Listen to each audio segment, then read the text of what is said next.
Here. So is DOGE really the number one most important story in America right now?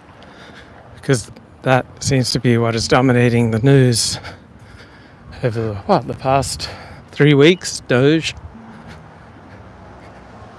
Now, one possible exception would be Donald Trump seeming to end the war in Ukraine, but whether there's a war or not in Ukraine, it doesn't affect the lives of Americans, while DOGE is affecting the lives of Americans in that is that hundreds of thousands of people are going to be unemployed, and it appears like DOGE is on course to do a reordering of American government that we have never, ever seen before. And remember how the conventional wisdom prior to Trump taking office was that DOGE wouldn't amount to anything. That they'd submit some plans, they'd set up a commission, at most it'd be all sound and fury signifying nothing. Well, you can say many things about DOGE right now, but you cannot say that it signifies nothing. That is a hugely important story. Right? If it's not number one news story in America right now, it's number two.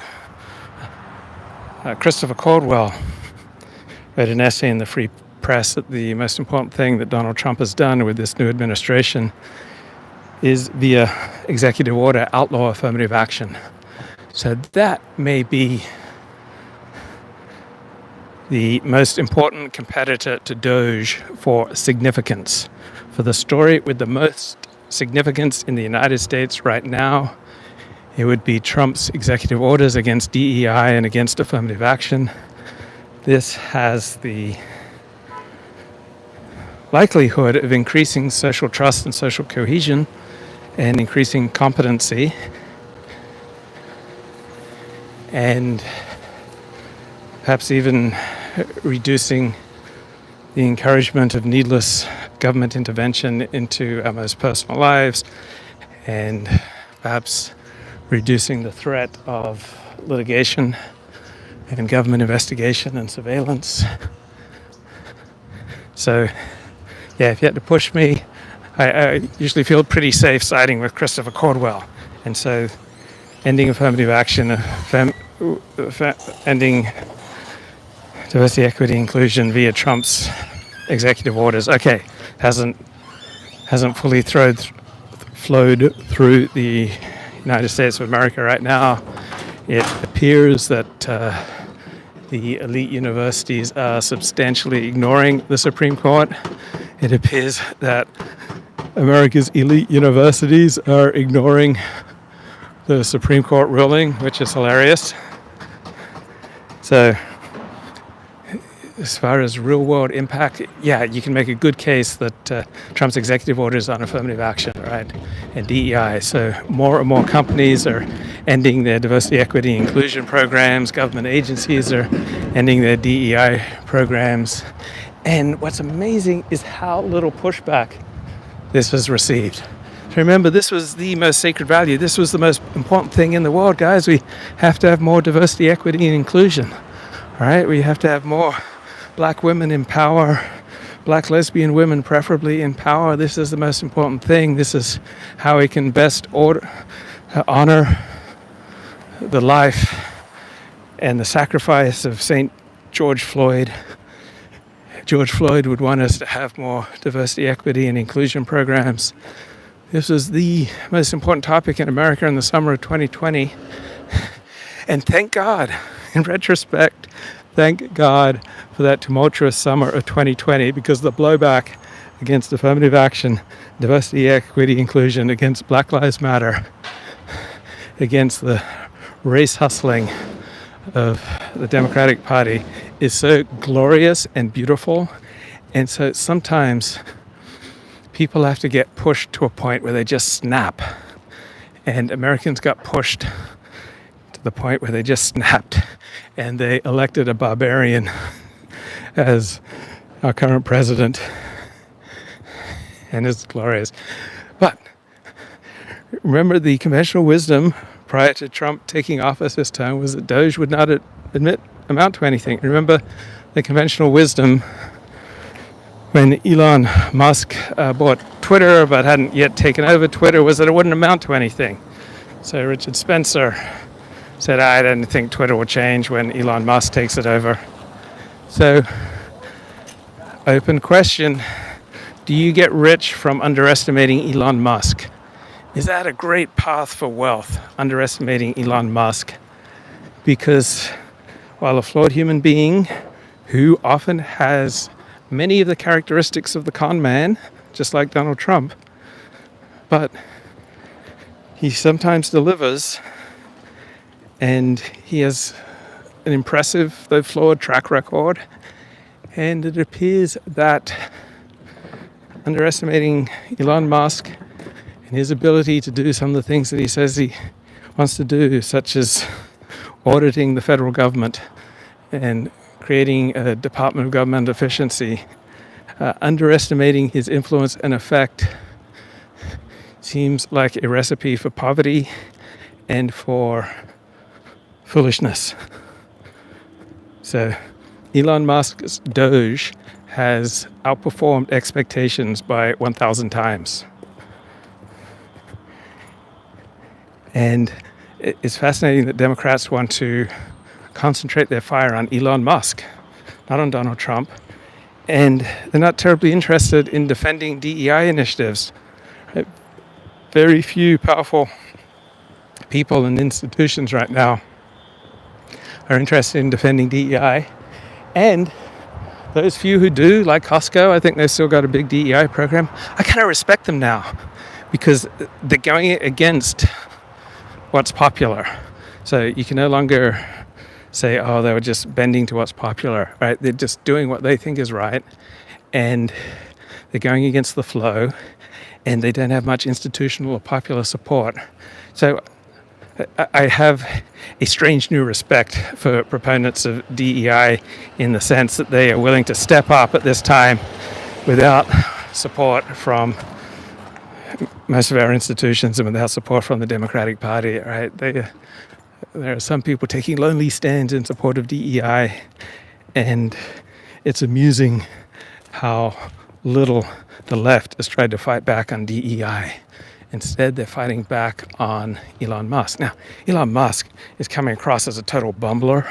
He is consistently getting really big things wrong, confusing an $8 million cut with an $8 billion cut, getting all sorts of things wrong about Social Security fraud and waste. The recklessness of his pronouncements and his behavior on platform X should not come as a surprise, right? He's got a long track record of reckless and factually dubious assertions on X. And he is constantly humiliating himself in his proclamations about DOGE and cutting fraud on X. But he's also doing work of substance. That is the dominant news story. It is the prime focus of pushback from our institutions, from the Democratic Party, from the news media. The news media is absolutely transfixed by this DOGE story. So let's go to the chat. Where am I? I'm just outside Beverly Hills. I like Modi. Do you see the monologue by the New York Times editor who's whining about congressional powers? No, send me a link. I live near a VA hospital. There are no parking spaces near my place now that work from home has been cancelled. If you were arrested for, would you prefer a DI lawyer? God forbid, God forbid. So it's fascinating how the media and the Democrats think that the path to victory here is to troll Trump, that Elon Musk is more important than him. And on the Commentary Magazine podcast today, I think it was Matthew Continetti noticed that when Sean Hannity would keep asking Elon Musk questions during the joint Trump-Musk interview with Sean Hannity, that there was momentarily a look of unhappiness that would flash across Trump's face. And so everyone's like digging in. Everyone, meaning the pundit class, the expert class, the professional political class, is digging in to look for signs of a blowout between Trump and Musk. And so far, right, Trump and Musk seem to be quite enjoying themselves. And this is not an ordinary friendship. So ordinary friendships bust up fairly easily. Ordinary friendships require quite a lot of maintenance.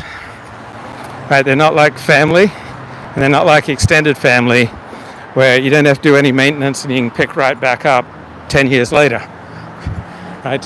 Friendships require maintenance, and forming any kind of connection, right, immediately creates the inevitability of a sense of betrayal. But when you take someone who was once an enemy and you turn them into a friend, that's an incredibly powerful bond. It's not like an ordinary friendship where you start out and you have things in common and you enjoy each other's company and you form a bond. Okay, that can blow up really easily. But if you take someone who was once an enemy, and Trump and Musk used to ridicule each other, right? So I don't know how an intense enemy they were, but they certainly piled on the ridicule and disparaged each other. So when you overcome that, in my experience, that is an incredibly strong bond, because you each congratulate yourselves on how broad-minded and big-hearted you are, that you've overcome your prejudice about someone you thought was an enemy, or you overcome the horrible things that they said about you, that you overcame expectations that you'd never be able to be friends with such a person, right? You overcome enemy status and turn that into friend status, right? Just my experience, that is rock solid. Now, friendships are always going to wax and wane, and I believe in turning up and down the dials of friendship, right? So I will turn up the dials on more or less time with friends, on the intensity of the interactions, on the proximity of the interactions. Are they in person, over the phone? The time, the frequency, proximity, intensity, all right? Those are the four dials to dial relationships up and down in your life. I'm rarely a believer in just cutting people out. Just dial them down or dial them up. And so Elon Musk and Trump, they'll go through ups and downs in the intensity, frequency, duration, and proximity of their relationship. But I can't recall ever having an enemy who became my friend and then they reverted to enemy status again. Right? It is about as solid a basis for friendship as you can find. Right? Correct me. Tell me about your experience.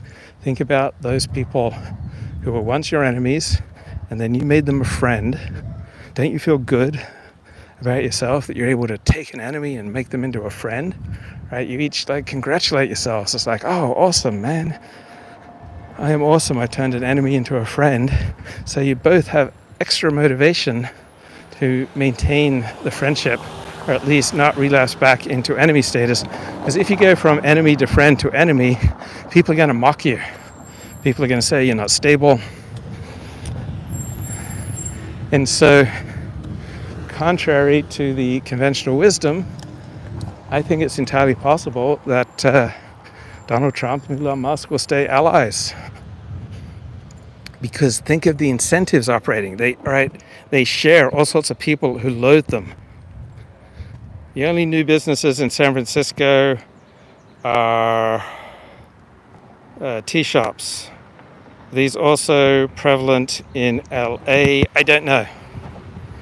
So we all have our strengths and weaknesses, and my awareness of new tea shops is not as strong as it should be. I love Mark Halperin's sense of humor, and so I know people close to me don't think he has a sense of humor, but it's quite understated. So he has an English/Australian understated WASP, understated humor sensibility. And so this morning he was talking about Democratic strategists are rethinking their party's reflexive loathing and hatred of Elon Musk.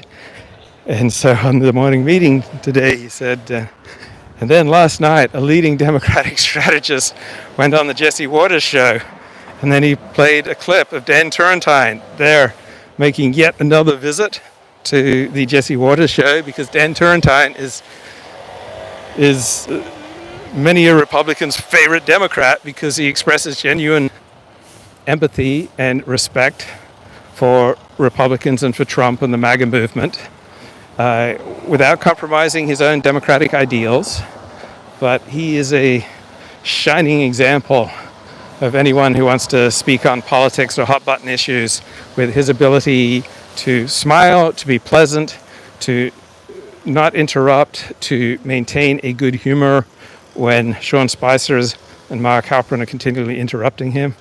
But I was just cracking up when Halperin said, and then last night on the Jesse Waters show, a leading Democratic Party strategist said, and then cuts to a clip of Dan Turrentine talking to Jesse.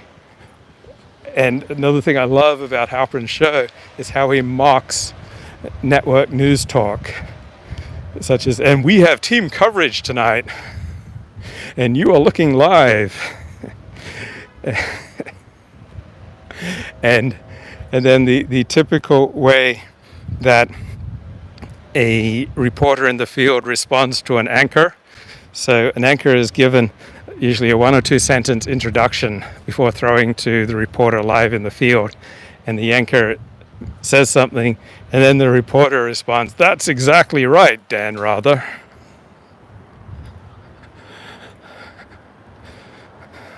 So when you overuse these tropes, right, when you overuse phrases and responses, right, they become drained of meaning and they become laughable, and they just stop working. That's the difficulty if you have ritualized prayer, because you're saying the same things. And so either you need to find a new approach to the prayer, or you need to find new meaning for the prayer.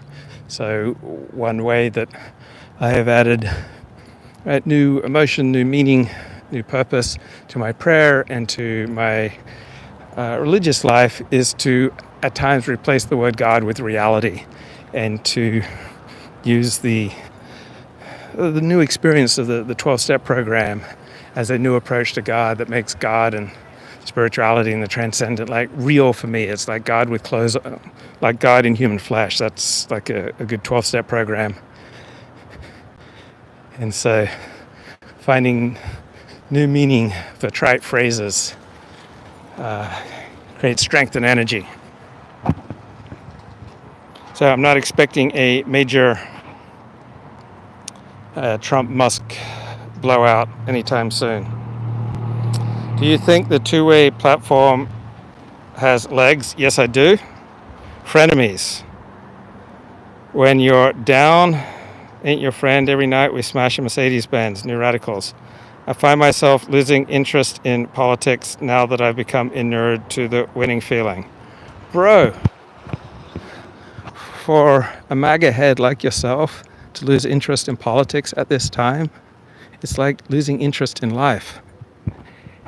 And you realize that we have an epic hockey game coming up Thursday night, right, for the final of the Four Nations contest. The United States will face off against Canada again.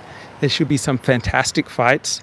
And Dennis Prager talked about how he would refuse to stand during hockey fights because that was his way of protesting people getting excited about fights. But that's such an anti-human thing, right? The most naturally human emotion is to get excited about a fight. And with all of Trump's talk about taking over Canada, I think it's fantastic for Canadian identity, right? They get to define themselves against America. The fastest way to intense in-group identity, fastest way to massively increase nationalism is to increase reasons for hating your neighbor, right? Hating your neighbor is the basis of nationalism and of politics, right? The friend-enemy distinction. And so Trump's talk about taking over Canada is just massively increasing the intensity of Canadian identity. Like, so Canadians are now booing the American national anthem, and it's good. Like, it's good for Canadians because they get to feel more intensely about their Canadian in-group identity, and it's good for Americans because they get to feel more intensely about their American identity, and they get to have more negative feelings about Canada. So if you're an American and you have more negative feelings, you just simply increase the intensity of your negative feelings towards Canada or Mexico, you will increase your in-group American identity. Right? You increase your sense of victimization, you will increase your in-group identity. Right? You increase your loathing for your neighbors to the north or to the south, you will increase your national identity. And so there should be epic fights tomorrow night as the US goes up against Canada. The hockey match should have a level of intensity that we have never seen before in a Canadian versus American hockey match, which should be exciting to watch. Right? This is a glorious time to be alive. Right? Your in-group identity should be pulsing. It should be intensifying. Right? You should feel it build from your toes up through your legs. Right? You should be getting a tingle up your leg right now at the prospect of this epic US versus Canada grand final match Thursday night. What is the Prager report? Well, Prager is paralyzed from the neck down. So I don't think that we should expect a lot from Dennis Prager, but he's 78, 79 years of age. Julie Hartman has gone to work for the Trump administration in the education department. So let us live and love. Bye-bye.